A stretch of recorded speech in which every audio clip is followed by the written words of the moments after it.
Hello everyone, friends. Today I'll show you how to download Google Chrome on your PC or laptop. So I've already opened a browser and you can do the same. Windows comes with Edge browser pre-installed, Microsoft Edge, right? But I went straight to Chrome just to make the demonstration easier to follow. Now in the browser type download Chrome. Then we go to the official Google site and click download Chrome.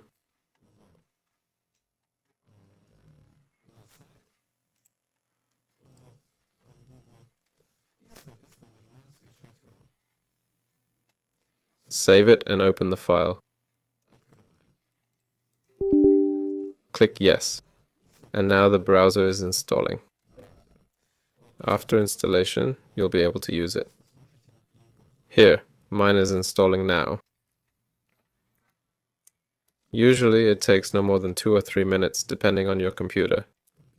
Done. The browser is installed. Awesome. See you all later.